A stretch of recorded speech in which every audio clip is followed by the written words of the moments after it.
नमस्कार दोस्तों, कैसे हो आप लोग। अच्छी चल रही है पढ़ाई आप लोगों की। ओके, हम पढ़ रहे हैं पहले विद्यार्थियों केंद्र सरकार। और केंद्र सरकार या संघ सरकार, हमने चर्चा की थी सरकार की। सरकार क्या है, सरकार किस लिए काम करती है, सरकार के कौन कौन से महत्वपूर्ण अंग हैं। और उन अंगों में जब हमने बात की थी सरकार की, तो संघ सरकार या संघीय व्यवस्थापिका और राज्य व्यवस्थापिका। और व्यवस्थापिका को, जो संघीय व्यवस्थापिका को हमने कहा कि संसद कहते हैं उसको। और संसद का निर्माण राष्ट्रपति, लोकसभा और राज्यसभा, इन तीनों से मिलकर होता है। हमने राज्यसभा और लोकसभा का अध्ययन किया और उसके बाद हमने राष्ट्रपति के बारे में पढ़ा। अब राष्ट्रपति, प्यारे बच्चों, हमने बात की थी कि राष्ट्रपति विधायिका का अंग भी है और राष्ट्रपति कार्यपालिका का भी अंग है। हमने कार्यपालिका के अंतर्गत स्थायी कार्यपालिका और अस्थायी या राजनीतिक कार्यपालिका पढ़ी।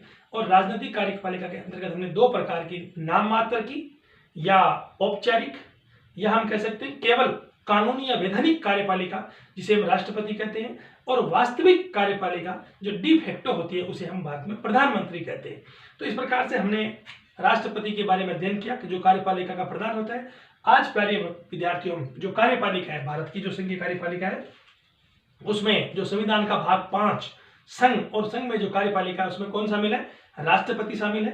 राष्ट्रपति, दूसरा उपराष्ट्रपति, तीसरा प्रधानमंत्री और उसकी मंत्रिपरिषद, और चौथा महान्यायवादी। तो हमने पढ़ा था बच्चों कि लोकसभा के पदाधिकारी, राज्यसभा के पदाधिकारी, तो उनमें जो भारत में जो पदों का वरीयता क्रम है, राष्ट्रपति सबसे ऊपर वरीयता क्रम में, 2 नंबर पे उपराष्ट्रपति, 3 नंबर पे प्रधानमंत्री और 4 नंबर पे लोकसभा के अध्यक्ष का नंबर आता है। तो इस प्रकार से वरीयता क्रम है। तो उसी वरीयता क्रम में राष्ट्रपति 1 नंबर कार्यपालिका के जो वरीयता क्रम में, 2 नंबर पर आता है उपराष्ट्रपति वरीयता क्रम में, और 3 नंबर पर प्रधानमंत्री। तो प्यारे विद्यार्थियों, आज हम केंद्र सरकार के अंतर्गत संघ की जो कार्यपालिका है उसमें हमने राष्ट्रपति पढ़ा। राष्ट्रपति के पद है, कार्य है, योग्यता है, नियोग्यता है, निर्वाचन है, उसके महाभियोग है, कार्य है, शक्तियां हैं, सब पढ़ा।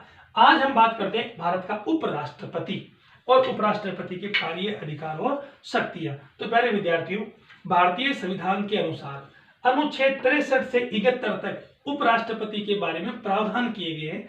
और अनुच्छेद 63 कहता है कि भारत का एक उपराष्ट्रपति होगा, अर्थात भारत का जो उपराष्ट्रपति है उसे अमेरिका के उपराष्ट्रपति के जितने तो अधिकार नहीं है, लेकिन निश्चित रूप से भारत के उपराष्ट्रपति का पद भी बहुत महत्वपूर्ण है। अमेरिका का जो उपराष्ट्रपति होता है वो वहां का दूसरा सदन, वहां की जो कांग्रेस होती है उसका निर्माण राष्ट्रपति, प्रतिनिधि सभा और सीनेट के द्वारा होता है। तो वहां का उपराष्ट्रपति भी सीनेट का अध्यक्ष होता है। लेकिन जो दुनिया का दूसरा सदन है, किसी भी जो सरकार है उस सरकार की प्रणाली में जो दूसरा सदन, प्रथम सदन अमेरिका में प्रतिनिधि सभा और दूसरा है सीनेट। तो दुनिया में सबसे अगर ताकतवर कोई दूसरा सदन है तो वो अमेरिका की सीनेट को माना जाता है। इसका मतलब सीनेट का जो अध्यक्ष होगा उपराष्ट्रपति, वो भी अपने आप में बहुत ही महत्वपूर्ण पद होगा। लेकिन विद्यार्थियों, हम भारत के संदर्भ में बात करें तो भारत का जो अनुच्छेद 63 है वो उपराष्ट्रपति के पद की बात करता है कि भारत में उपराष्ट्रपति का पद होगा।